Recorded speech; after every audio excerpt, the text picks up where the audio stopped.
මේ කරුණු එක්කම එකතු කරනකොට ගරු කතානායකතුමනි 2028 ණය ගෙවීම පිළිබඳවත් බිල් එක හදන්න උත්සාහ කරනවා. ඇයි මේ 2028 වෙනකොට අපේ රටට ණය ගෙවා ගන්න බැරි වෙයි කියලා කියා ගන්න තමයි මේ යන්නේ. රටට ණය ගෙවා ගන්න බැරි වෙයි කියලා කියා ගන්න යන්නේ. මේ ණය ආපසු ගෙවීම පිළිබඳ කාරණේ හරි පැහැදිලිව අපි කිව්වා. ජනාධිපතිතුමත් මේක කිව්වා. මොකද අපි දැනුත් ණය සහ පොලී වාරික ගෙවනවා. සාමාන්‍ය මුදලක් නෙමෙයි කරු කතානායකතුමනි. අපි දැනුත් ණය සහ පොලී ගෙවනවා සාමාන්‍ය. 2024 අපේ රටේ මුළු පොලිය රුපියල් බිලියන වලින් ගත්තොත් 2690යි. විදේශීය පොලී කොටස බිලියන 502යි. ඩොලර් මිලියන වලින් ගත්තොත් මිලියන 1674යි. එතකොට 2025 අපේ සමස්ත පොලී ගෙවීම රුපියල් බිලියන 2650යි. අපේ විදේශීය පොලී ගෙවීම මිලියන 2435යි. මම ඩොලර් එක 300යි කියලා අරන් හදලා තියෙන්නේ. ඒ අනුව ගත්තොත් එහෙම රුපියල් බිලියන 730යි. 2026 ගරු කතානායකතුමනි රුපියල් බිලියන 2617යි අපේ පොලී ගෙවීම. පොලිගේම 2617යි. ඒ අනුව ගත්තත් අපේ වැඩිවීමක් තියෙනවා. මොකද අපේ දේශීය පොලී වල අඩුවීමක් තියෙනවා.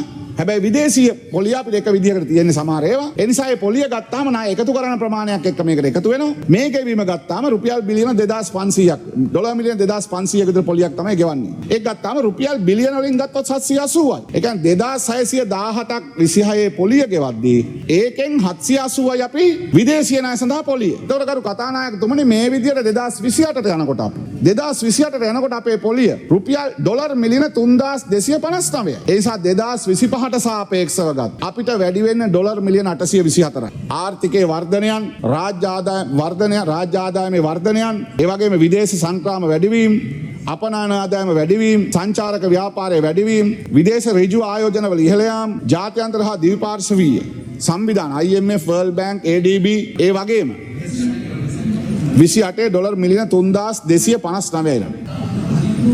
මොනවාද? ඒ ඔක්කොම මේ පොලි ණය සේවා කරන කියන්නේ. මේ ණය සේවා කරන.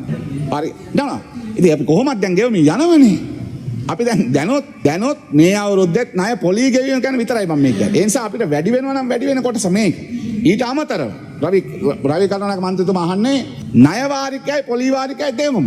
අපි ඔබතුමා දන්නවා ගිය අවුරුද්ද වෙනකොට අපිට තිබුණ ඩොලර් ප්‍රශ්න. හැබැයි අපි මේ අවුරුද්ද වෙනකොට ඩොලර් මිලියන 2000ක වාහන ආනයනය කරලා තියෙන රවි මන්ත්‍රීතුමා.